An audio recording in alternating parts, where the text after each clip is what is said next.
Bon, bonsoir Laurent, c'est un peu spécial. On est dans le bienvenue à tous pour ce 9e épisode de Coff Coach. On est avec Laurent Cliffstra et je pense qu'on arrive, on va dire, en bon moment puisque Besançon va enchaîner une deuxième victoire de suite. C'est la première fois de la saison que ça arrive et c'est aussi la première fois, mesdames et messieurs, que Besançon gagne à l'extérieur. Il a fallu attendre la 21e journée. Ouais. Félicitations Laurent pour ce joli coup et vous battez 2 fois Metz cette saison. Oui, effectivement. On savait que c'était un match crucial dans l'optique du maintien et le match à fort enjeu. On a le bonheur de le prendre, donc ça c'est la première satisfaction. Je pense que sur le plan basket on l'a mérité puisqu'on fait 90 déval là où on appelle 70, donc voilà, mais on s'est quand même fait peur par moment. Une très bonne entame de match qui est toujours un peu piégée, là on démarre avec un 16-0, voilà, et puis malheureusement on le laisse revenir et derrière on sait que ça se complique. Voilà, mais les garçons ont su entamer la deuxième mi-temps avec sérieux, donc on a maîtrisé quand même le match du début à la fin. Le concept de l'émission, c'est aussi de revenir sur la saison. Bon, c'est un peu délicat dans le cadre de Besançon, mais vous n'êtes plus forcément dernier ce soir au classement. Enfin, vous étiez plus dernier au vu des pénalités de Metz, et vous rejoignez Charleville, Vieilly-Salonnais avec le même bilan de 5 victoires.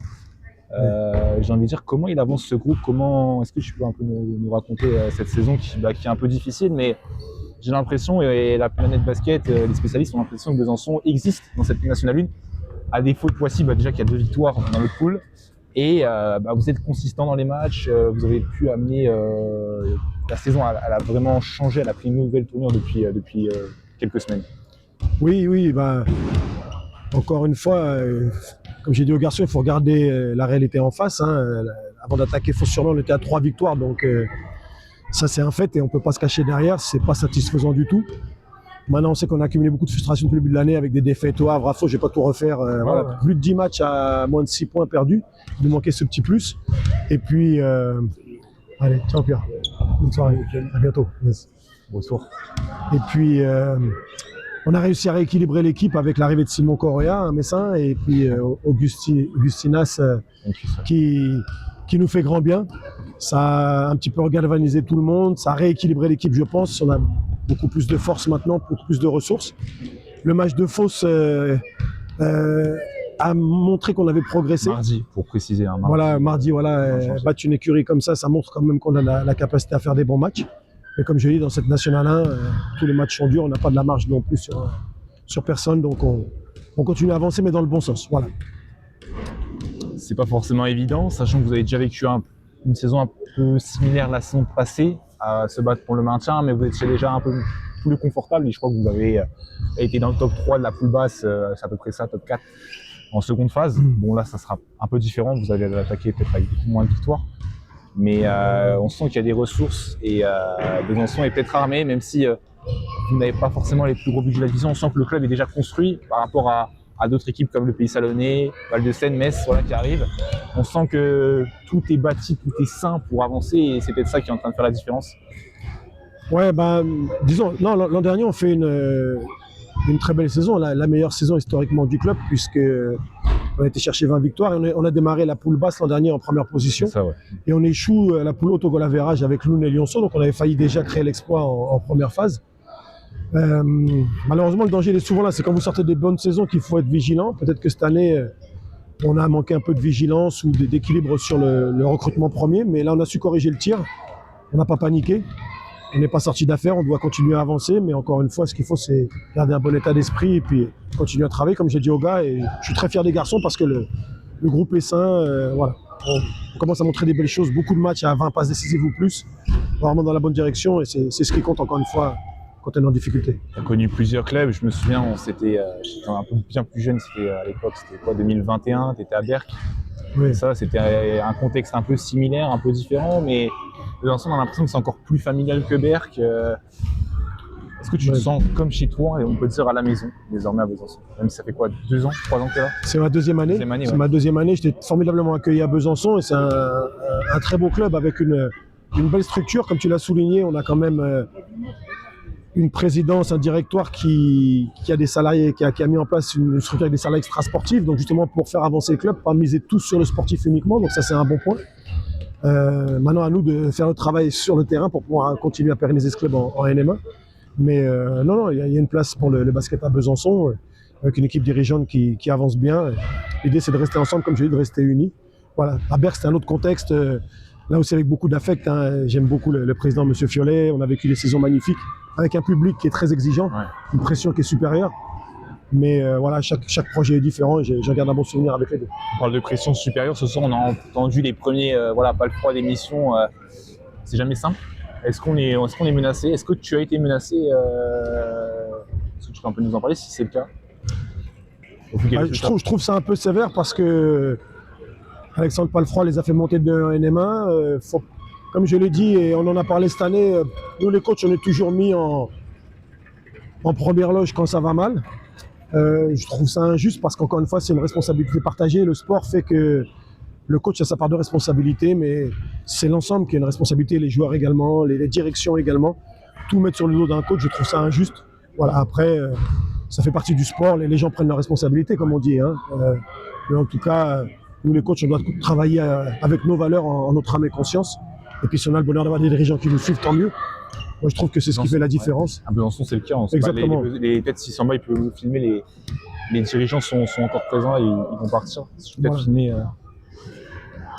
Oui, voilà, il y a les dirigeants, le staff, le coaching staff qui est l'ensemble pas mal de coaching staff, salariés du club aussi qui ont fait le déplacement, voilà. On les voit, il y a plus de 3 heures de route. Hein. Oui, c'est ça. Donc voilà, mais c'est le sport de haut niveau. C'est vrai qu'on est obligé d'avoir des résultats en permanence. Maintenant, il faut aussi mettre les choses en relief. Vous avez tellement de facteurs dans le sport qui font que vous pouvez ne pas avoir de bons résultats. Les joueurs majeurs, ce soir, Metz, il ne faut pas oublier, il manque Turner, il leur manque Manfir, il leur manque Isaïe. Donc il leur manque 3 joueurs majeurs, donc c'est pas évident de... Voilà. Et comme dans la vie, vous avez des cercles vertueux ou l'inverse. Bon, il faut faire le dos rond quand ça va mal et essayer de progresser. Qu'est-ce qu'on peut vous souhaiter là pour la suite? Il reste quoi, 5 matchs? 6 matchs, 5 matchs, ouais.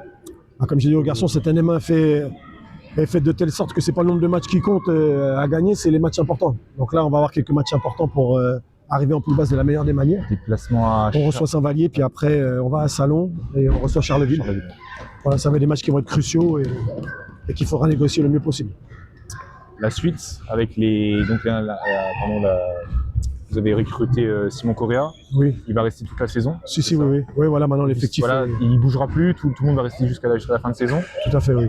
Le pari Fred Thomas, voilà, c'est une petite déception, on peut peut-être en parler. Oui. Coach, ouais.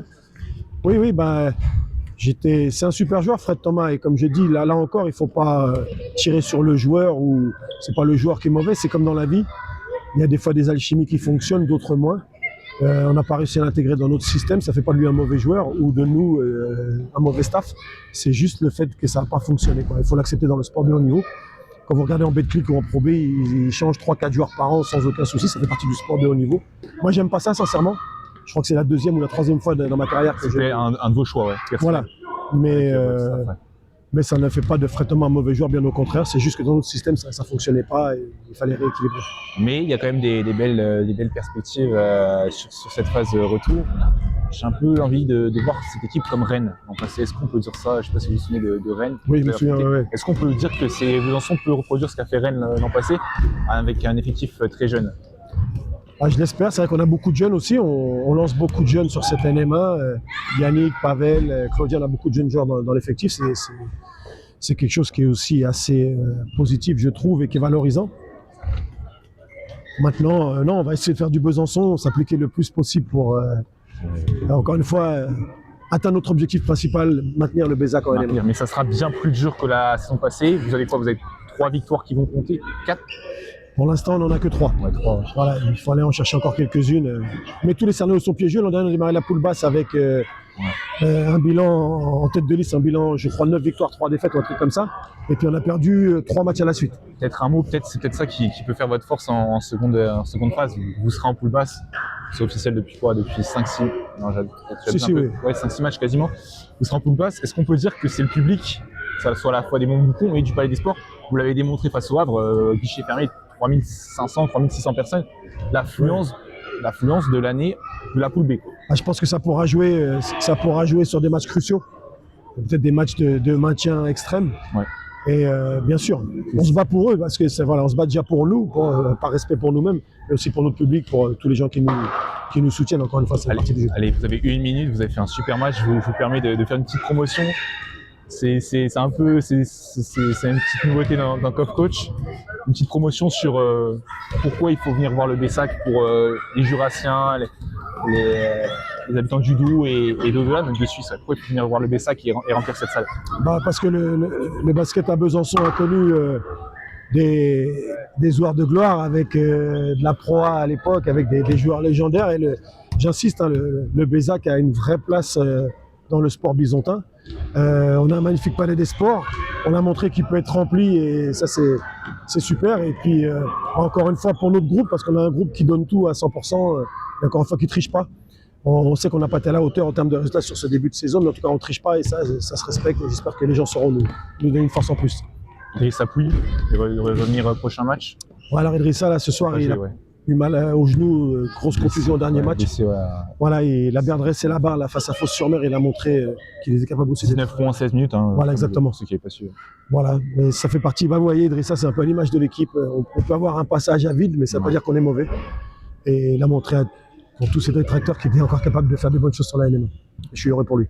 Un maintien sur la dernière journée, c'est ce qu'on peut vous souhaiter ou un peu plus, où vous allez trembler jusqu'au bout, ou vous espérez? Si on pouvait un petit peu avant, ça m'arrangerait quand même. Ouais. Voilà, mais s'il faut y aller la dernière journée, on le fera. Je sais que ce sera dans la douleur cette année. On s'y est préparé. Voilà, mais encore une fois, surtout produire du jeu, c'est ce qu'on fait depuis 4-5 matchs et ça, c'est de bon augure. Je vous remercie, Laurent. Je te remercie. Merci beaucoup. Merci, Sandra.